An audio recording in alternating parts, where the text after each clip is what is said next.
Welcome to Sidekicks, everyone, with Heather and Lolo, where we chat with your favorite authors and their pets. And today I am so excited because we have the #1 New York Times bestselling author of 51 books. That's right, 51 books, including her upcoming The Lost and Found Bookshop, which hits the shelves today.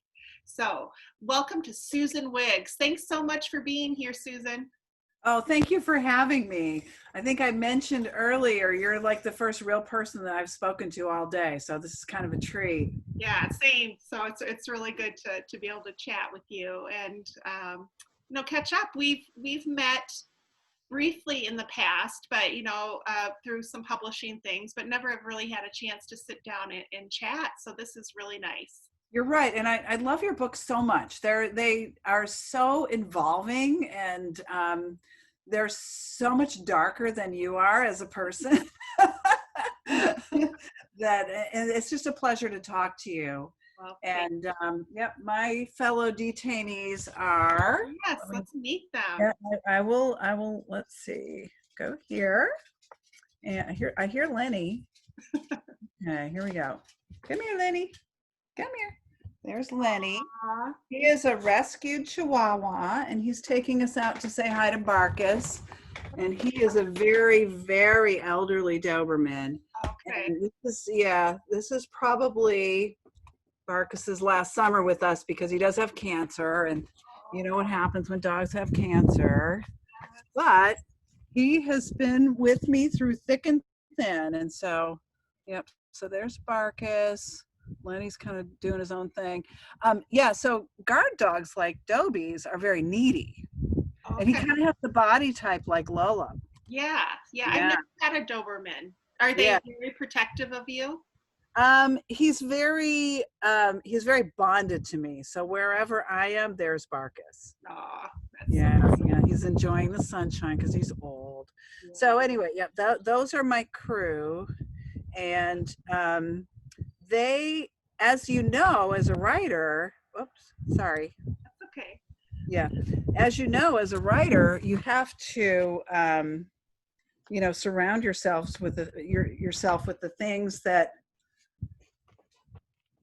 enhance your creativity. And for me, that's a couple of dogs. Yes, I agree. I don't think I could be as focused as I am if I didn't have Lolo, because she gets me out and going during the day when I need a little break, and just helps me clear my head when we go for our walks. So, and she's a lap dog. Oh, she heard walk. Yeah, sorry. Oh, she's great. She's a lap dog. How did Barkis and Lenny, how did they get their names? I can imagine for Barkis. Because those are literary names.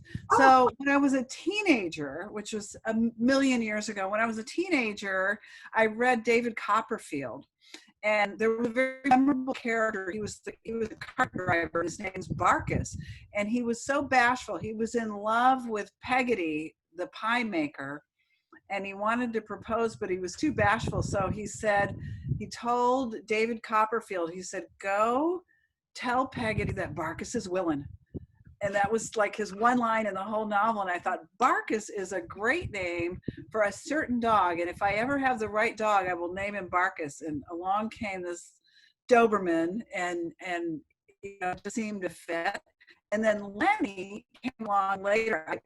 One of the things that I thought about and was wrong about is I thought that Barkis needed a companion because he was my shadow. He was like stalking me everywhere. I thought, I don't know the dog and have a playmate, but it turns out they can't stand each other. Oh no. Yeah, but I went to a rescue fair, and I remember I said, I don't want a small dog and I don't want a puppy because puppies are too much work, and small dogs, I don't understand them. And so at this rescue fair, I tried Barkis out because you're supposed to bring your dog with you, if you're going to combine it with a new dog. And every dog that I introduced him to just like wet themselves when they saw him, because he was very imposing in his day. And so there was this one tiny puppy, Chihuahua puppy, fit in the palm of my hand. And he had been born in captivity, at the shelter. And and he went up and got in Barkis's face and held his own. And so I said, well, that's the one. And so I named him Lenny because one of the things that I did, I bet every reader has a story like this. I read of Mice and Men, and I was just destroyed by the ending of it. It was like, yes. no. And so for my book report, I think I was in 7th grade, for my book report, I rewrote the ending and I saved Lenny. And so I thought, well, Lenny would be ironic because he's so tiny, and Lenny is a giant in Of Mice and Men, but that would be my other literary name. So both dogs have literary names. Oh, that's great. That is great. What about Lolo? Is same? Well, no, Lolo. So my husband, a son, and 2 daughters, and we were trying to come up with a name for her when we got her, and she's a hunting dog as well. And so my husband wanted a name that was kind of short and sweet for hunting, so he could call her. And so it was between Sam and then Lolo, and because we outnumbered the boys 3-2, we got Lolo. And Lolo is actually named for Olympic hurdler Lolo Jones, who is cool. from Iowa. And so she was born or grew up in Iowa, went to high school in Iowa. And so we named her after her. So yeah, kind of fun. Great. Yeah. Well, so talking about literary names and animals, do you have a favorite literary animal that maybe from growing up or recently? Yeah, Wilbur and Charlotte from Charlotte's Web.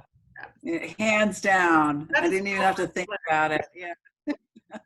I think 3/4 of the authors I've talked to have mentioned that, and I think we've all read that when we were young, and it was ingested it. Oh my God. Yeah. And that's stuck with us for sure. So that's great. What about a sidekick duo from pop culture? You have you have your sidekicks. What about maybe sidekicks from pop culture? Anything? You're going to have to help me out. It was a Will Smith movie, and he had a German Shepherd. Oh. Maybe one of your listeners is going to come up with the name. It was based on a novel, and it was kind of a futuristic sci-fi like type. He was the last man on Earth, and it was him and his dog, or not sure, but it reminded me of an old movie called A Boy and His Dog, and it was another futuristic movie. And I always like it when the dog has a purpose that's very dog-like, not where he's talking to the guy, but where, there's another one. One of my favorite authors is Jodi Picoult. Oh yeah. She's everybody's favorite author, right?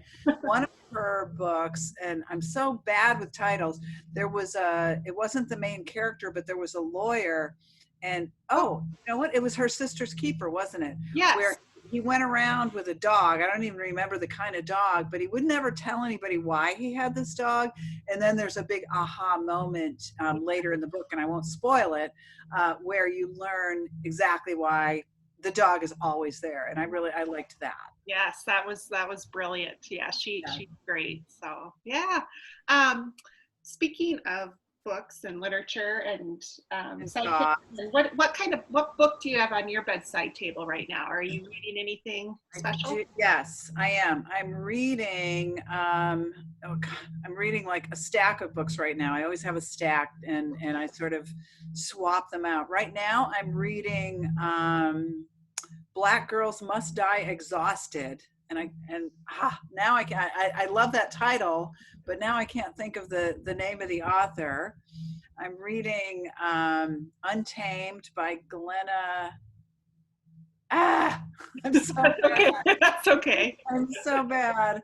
And Eric Larson's new one. Eric's a friend of mine. It's called The Splendid and the Vile, and it's about Churchill during the war years. And it's very Eric Larson. He gets exasperated when I say you're everybody's dad's favorite author, because you must have a rush in Father's Day of Eric Larson books, because he writes these big, yummy, expansive, well-researched historicals, and he tells them in a way that I really love, because he doesn't put words in the characters' mouth. I mean, they're not characters, they're historical figures. He doesn't put words in their mouth. He only uses what is recorded history, and he just puts it together beautifully. And so